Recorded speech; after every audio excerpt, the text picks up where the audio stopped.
Hello, this video I cover the syllabus of BCom second year, paper second, costing, cost accounting, and in cost accounting today I cover the process costing. Let's start. First of question we arise, what is process costing? Process costing is a method of determining cost.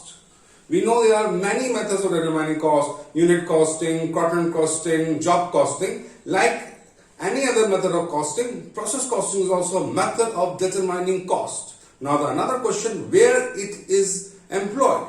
It is used in industry where production is continuous and output of one process is input of next process. So where it is employed in those industries where the production is continuous and the output of one process become the input of next process. What are the example of those industries? Example of those industries are paper industries, rubber industry, steel industry, chemical industry, etc. They are the main prime examples of industry where process costing is followed. So what is process costing? It is a method of determining cost, and it is employed in those industries where the production is continuous and the output of one process became the input of next process.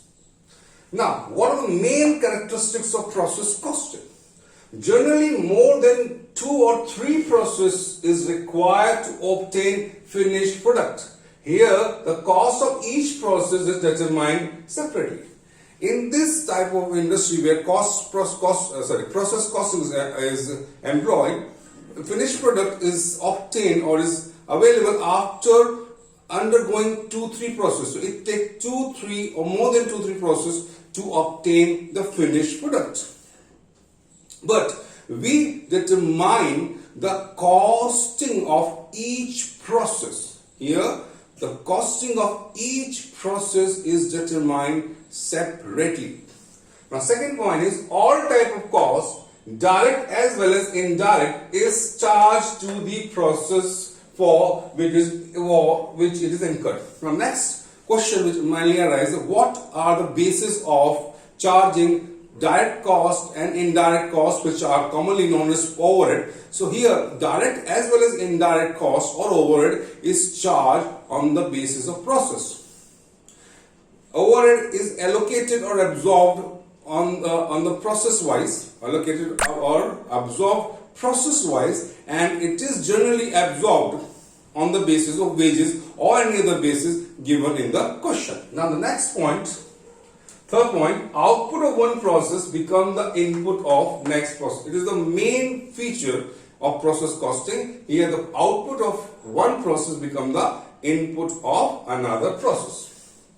Now, I want to take the fourth point and fifth point together. The fourth point is the normal loss of raw material is borne by the good units, whereas abnormal loss is transferred to costing, profit and loss account. In process costing, there are 2 types of losses arising during the process. One process is expected by the management, which is known as normal loss. Because there is a nature of process or nature of material, and such loss are unavoidable. A normal loss are unavoidable due to the process of nature or process of material.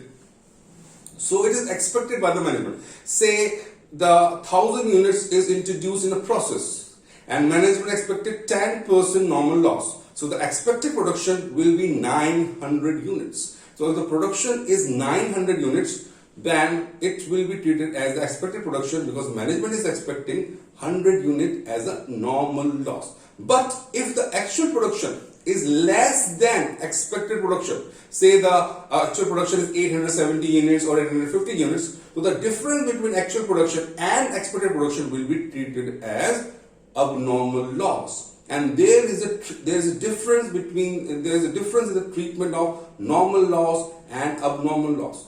The normal loss, the cost of normal loss is borne by the unit produced in the process, whereas the cost of abnormal loss is not going to borne by the unit produced in the process. It is transferred to the costing P&L account.